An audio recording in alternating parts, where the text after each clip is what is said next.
Hello, Nahia. It's a pleasure to sit down and record with you. I've found your articles on the World Economic Forum to be really insightful, and you are very skilled at taking these complex subjects in the future of work and making them clear and actionable. Thank you, thank you. I'm also following very closely your coaching advice and the launch of Cloud Champions. So it's an honor to be here with you. I'm a fan. I like it. Thank you. So today I want to focus us on taking a step back and talking about what's happening to work. We are all curious about how to get to a higher paying, more resilient job with all of that flexibility, autonomy, and benefits that are so crucial. So I believe our audience will benefit from your expertise as a published author and award-winning speaker in order to more confidently navigate the next steps in their career. How does that sound for you? Great. Looking forward to sharing practical insights and advice today. So our key summary of the conversation is that these challenges affect us all. We have these dual disruptions of automation and the pandemic, and digital transformation weaves into both of these. So we conclude that the future of work looks different than today, but there are solutions and exciting opportunities.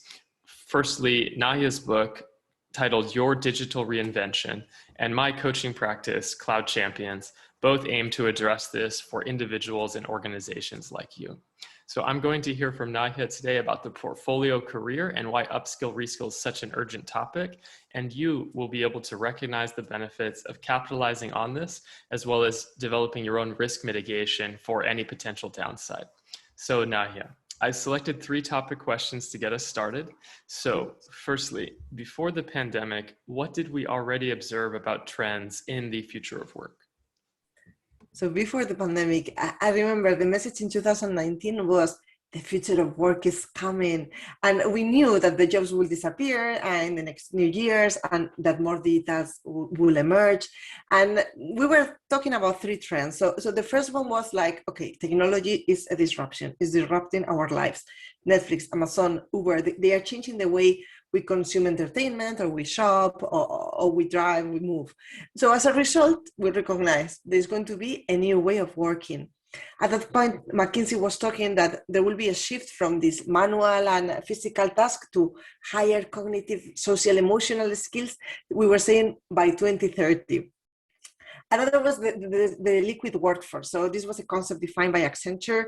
They told us that we have to be, a company will have to be adaptable, will have technology as an enabler, but will have learning as the core competency. So as the result will be liquid employees adapting their skills to what is needed.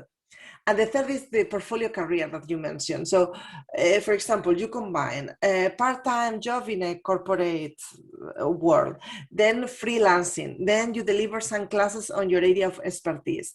So this is not only good for getting different income streams, but also you have like a bigger sense of control, and you can explore like different areas with your skills, and this can help you to thrive. That sounds really good. So I appreciate that. And I want to jump now to question 2. So what have we learned from the pandemic economy and the early recovery, the fits and starts so far, if we can talk about it? Yeah, so the message in 2020 changed. So it was not the future of work is coming, it's like the future of work is here. Like the pandemic forced digitalization and a lot of jobs disappeared from one day to the other. So we learned that all became virtual and digital. So digital dexterity, so the ability to make the best out of technology to get business outcomes is the top priority. We also learned that this pandemic, unfortunately, is bringing inequality. So Oxfam reported that this global health crisis has impacted economically, especially to poor women, minorities, and that's something we have to address. And the third is like, yeah, there are more jobs coming. So the World Economic Forum said that by 2025, 85 million jobs will disappear, but 97 million jobs will emerge. So, and these jobs are actually like better opportunities. So I think for what we learned, the question is like, how to access to our job of tomorrow? How can we take care of this post-pandemic economy? And the answer is, as you mentioned, like upskilling. So upskilling has become even more important and also has brought new opportunities. There are studies like this one called Upskilling for a Post-Pandemic Economy from Accenture and Amazon, and show how if you get skilled and you can get better jobs with better paid with higher income jobs, because if you get upskilled, especially in technical skills, you are twice as likely to be associated with high income occupations. So to what we're talking today, let's be more specific. Like many jobs are appearing in all this area of artificial intelligence and cloud. And what does it mean for non-technical people and for technical people? So if you are like a mid-career professional in finance, HR, marketing, you may be thinking, I'm not technical. But if you start looking what is happening in fintech, in digital marketing, digital HR, so how big data is disrupting that world, then you take some trainings on that and you will have more opportunities to find your job of tomorrow in your area. And if you're technical, you also have to be learning all the time. So I'm technical and I've been changing a lot. I mean, I was first like developer, like software engineer.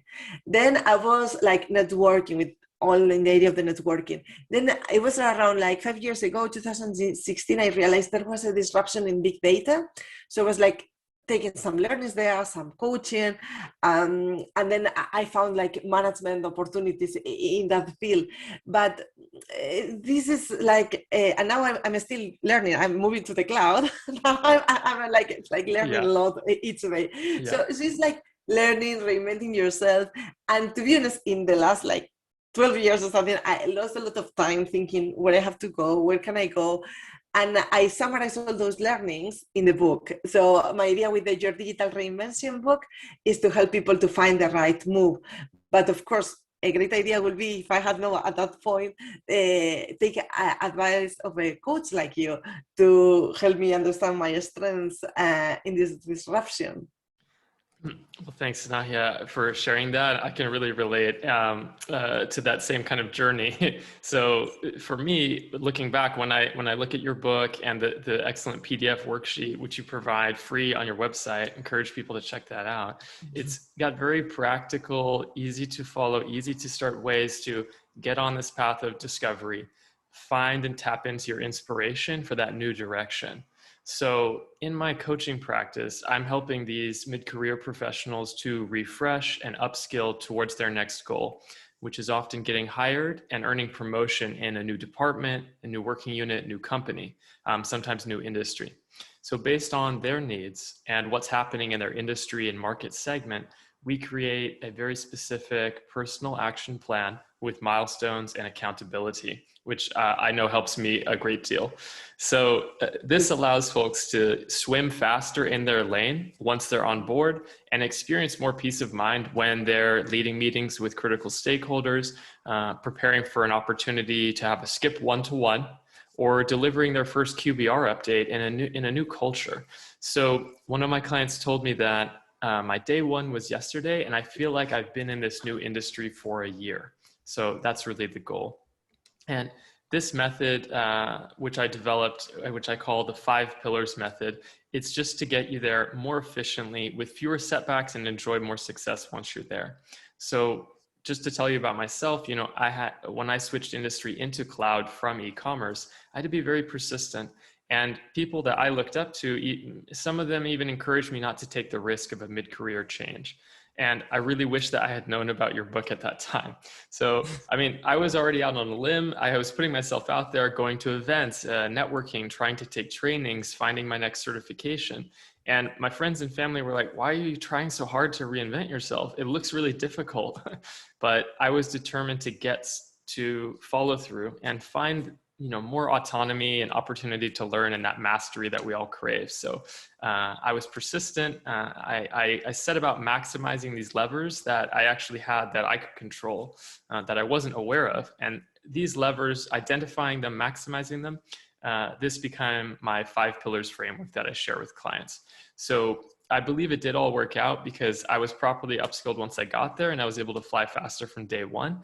And all of this experience that I had over several years in my journey is why I created a social enterprise for upskill, reskill coaching. And it's why I commit 50% of my revenue to nonprofits driving diversity in tech, like Women in Big Data, that we're both familiar with. So Nahia, tell me, how can people take advantage of these opportunities and maybe mitigate some of the risks of disruption? Exactly. So let's focus on what the people can do and how can each of us as individual take the future in our own hands.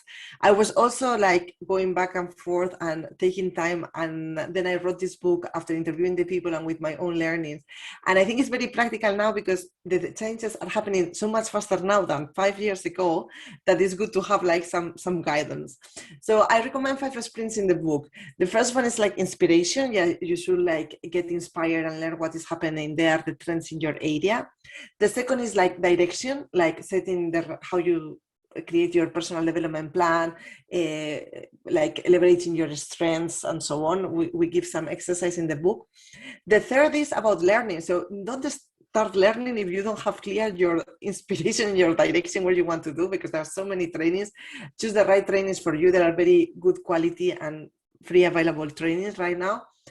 And before I would have thought, okay, if I learn, I'm an expert on something, but no, networking is so important. Like the digital world opens new opportunities, new networks. As you mentioned, for me, Women in Big Data have really helped me in my professional journey, and there are so many networks.